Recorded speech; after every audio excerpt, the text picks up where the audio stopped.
pas de police de l'accessibilité universelle au Québec. Ça demande si on va être capable d'aller à la salle de bain quand on sort de chez nous. Puis on paye le même prix que tout le monde. Nous, on pense que la réglementation pourrait être changée. On sait que c'est pas une fortune pour attirer une clientèle qui va augmenter mes revenus. Ils nous font pas de cadeaux, nous autres, parce qu'on est handicapés.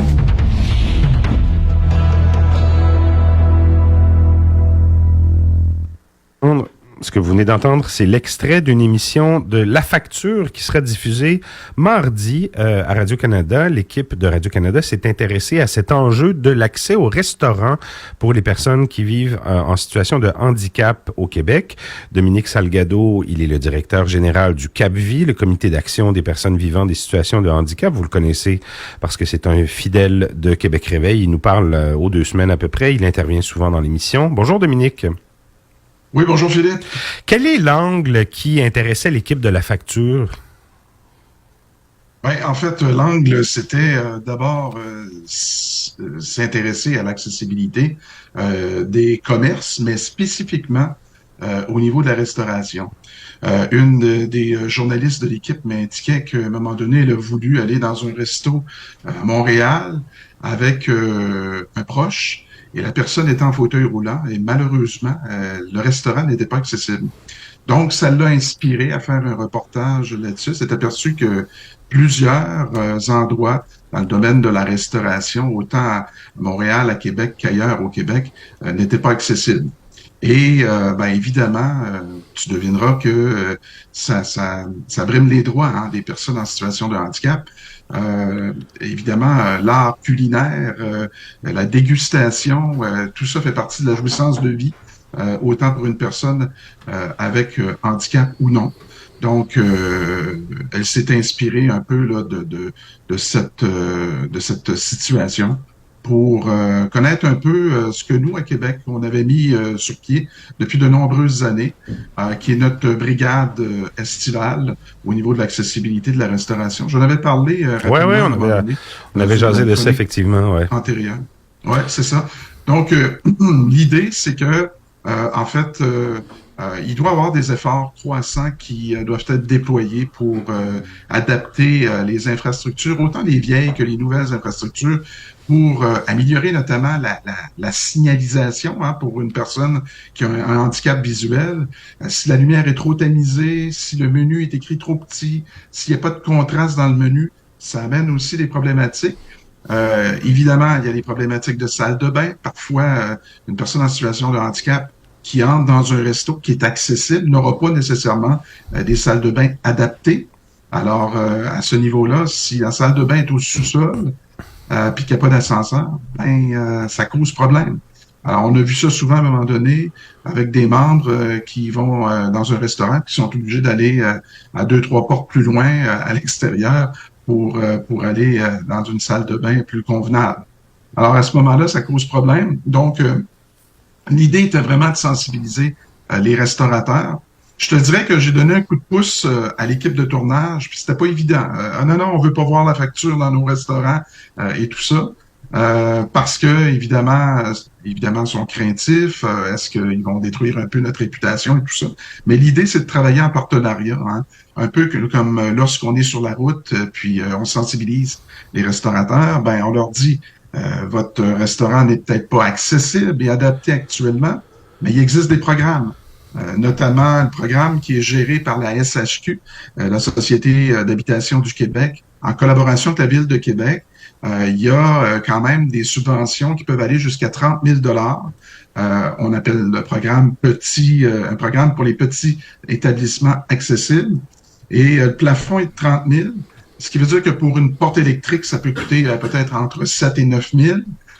Et à partir de là, il y a des améliorations aussi qui peuvent être faites autant à l'extérieur qu'à l'intérieur du commerce, avec des rampes d'accès, exemple, et ainsi de suite.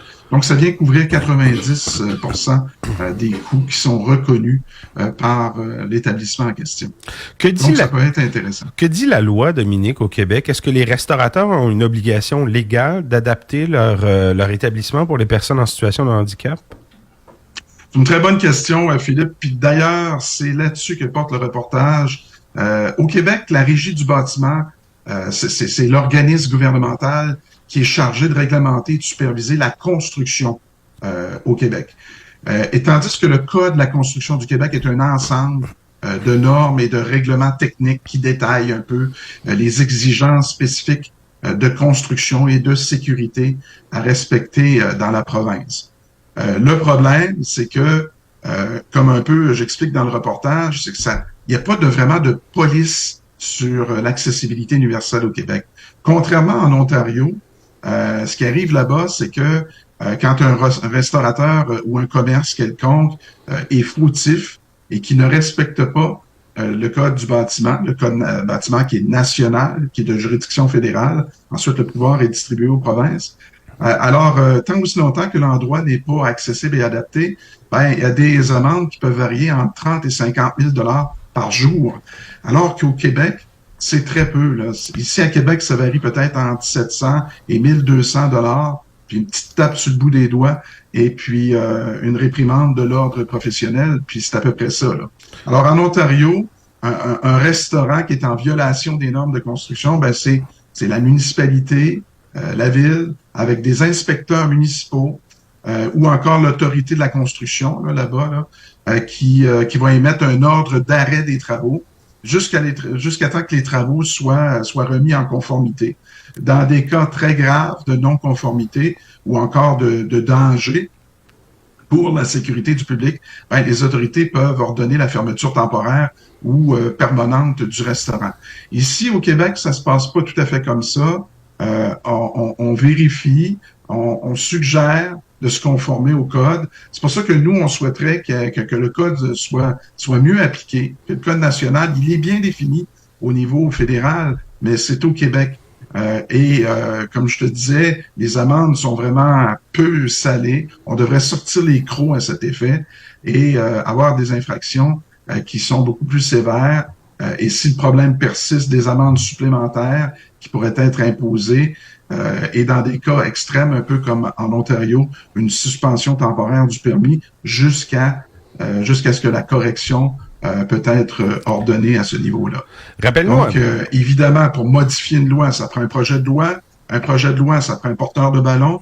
On a fait le tour des partis d'opposition et les partis sont peu, comment je te dirais, sont peu intéressés. C'est pas toujours évident, puis je les comprends aussi, de faire face à un gouvernement majoritaire. On me disait souvent, on doit choisir nos batailles. Et semble-t-il que pour l'instant, ce n'est pas vraiment une priorité. Je peux comprendre, mais à un moment donné, il va falloir s'y attaquer et de faire en sorte que le domaine de la restauration soit aussi accessible pour tout le monde, en fait. Mm-hmm. Rappelle-nous un peu cette initiative-là que vous aviez, tu nous en avais parlé, cette tournée estivale que vous aviez fait à Québec. Ça consistait en quoi exactement? En fait, c'est grâce à un programme d'emploi d'été Canada. Alors, on engageait un étudiant ou une étudiante, puis on va le faire encore cet été. On dit estival parce que c'est beaucoup plus facile de visiter les restaurants, mais tu vois, cet été, cet hiver, c'est-à-dire on veut essayer de le faire en période hivernale. C'est un peu l'idée du reportage aussi. Un commerce qui est accessible l'été ne n'est pas nécessairement en période hivernale, en raison des trottoirs et tout ça. L'idée est vraiment de sensibiliser et d'amener des suggestions aux restaurateurs. Tu sais, c'est pas vilain, là, tu sais. Mais même si un restaurateur va nous dire, on n'a jamais eu de clients en situation de handicap, pourquoi investir à ce niveau-là? C'est de leur dire, écoutez, on va vous amener un autre type de clientèle. D'autres restaurateurs sont peu fervents à l'idée, vont nous dire, écoute, tu me demandes d'agrandir ma salle de bain, et puis là, je vais empiéter sur une table qui me rapporte peut-être 30 000 par année. Alors, comment... alors, on explique qu'évidemment, ça va amener un autre type de clientèle. C'est des petites familles aussi, avec une poussette, va faire en sorte que ça va être plus facile d'accès aussi pour rentrer à l'intérieur. C'est des personnes âgées aussi. Tout le monde va en bénéficier. Et lorsqu'on nous dit, ça coûte trop cher, sachez qu'il existe des programmes. On est très conscient que dans le Vieux-Québec, il y a des bâtiments qui sont patrimoniaux. C'est difficile d'adapter ce genre d'infrastructure. Mais je te dirais qu'à 90%, il y a moyen de faire quelque chose d'accessible et c'est pas si chérant non plus là, d'avoir un bouton automatique pour que la porte ouvre de façon automatique. Ouais, c'est une des choses que semblent dire certains des intervenants de ce reportage de La Facture, donc, auquel tu as participé et qui sera présenté mardi sur les ondes de Radio-Canada. Merci beaucoup, Dominique. Plaisir. On se reparle dans 2 semaines. Bye-bye.